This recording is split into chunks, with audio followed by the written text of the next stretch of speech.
Здравейте хора, аз съм Краси от Friends Fishing и добре дошли в днешното видео, в което с моят най-добър приятел Ивчо, който е зад камерата. Здравейте!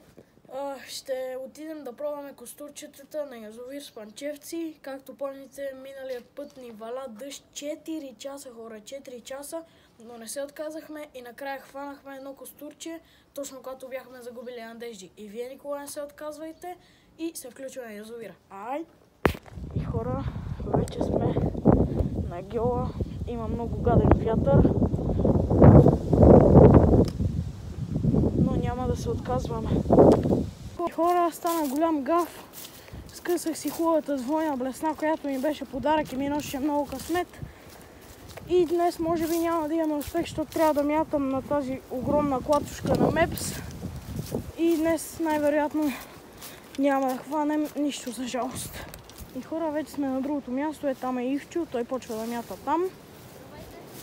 И аз идвам на мястото, на което ми скъса един голям костур и ми се откачи също друг път. И да, хора, малко ме е страх, защото доста си пресилвам ултралайта, защото е от 1 до 7 грама, а тази клатушка е 12 грама. Обаче я изхвърля хубаво и наистина много трябва да внимавам, защото ултралайта много лесно се пресилва и ме е страх да не го щупа и да не скъсам. Тъкмо дойдохме на място, сега ще направя една проводка да видя дали ще имам някой удар. И може да пишете в коментарите, ако искате да отида за кефал или за пастърва, ако ви е интересно да гледате, или просто да ходим да капотясваме с едни щуки, които цял ден се базикат с нас. И да, хора, за сега е това. Ако имаме риба или удар, ще се включваме. Хора, има ужасен вятър. Направо вижте там дърветата и вижте какви вълни стават по язовира. От другата страна има много големи вълни. Не знам какво ще е и качеството. Ивчо дойде да мета по-близо до мен. И да, сега ще ги пробваме. Няма да се отказваме, както в миналия клип, дано стане нещо. Хора, не знам как ме чувате, но лошото е, че вятърът се усилва. Внесла се намала, той се усилва, мята примамките, на съвсем други места. Качеството ще е много лошо на този клип, за което се извинявам. Вижте какви вълни само има язовира. Обаче, както казах, няма да се отказваме. Хора, въртиме от вече половин час и нищо.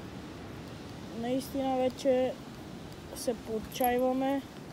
Но вчера се отчаяхме още отпреди да дойдем. Вижте какво става. Пълно е с водорасли.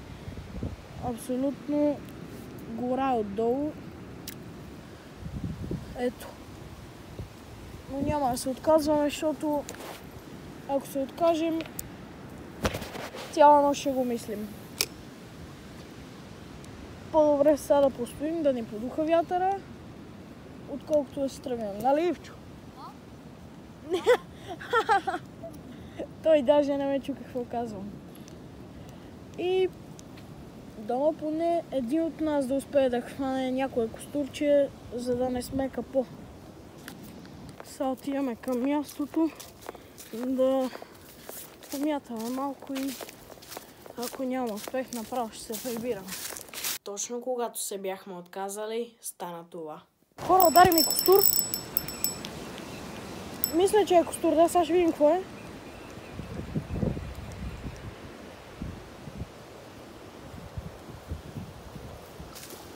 Леле!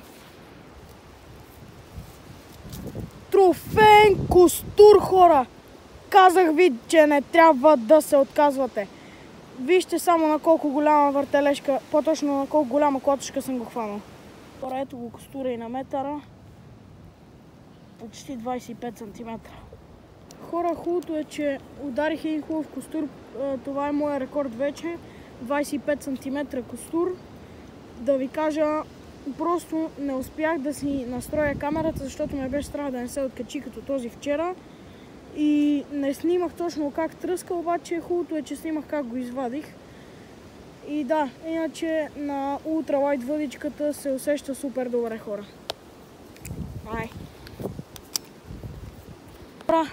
Продължаваме да се местиме. Преди малко бяхме на съвсем друга страна. Сега идвам тук, където хванах костурчето в дъжда и ще видим какво ще стане. Така, хора, това ще е края на днешното видео. Надявам се да ви е хареснало. Мен лично много ме изкефи това костурче, което хванах. Както казах, бих си рекорда на костур. И очаквайте нови видеа. Абонирайте се за канала с камбанката и оставете лайк. Ай!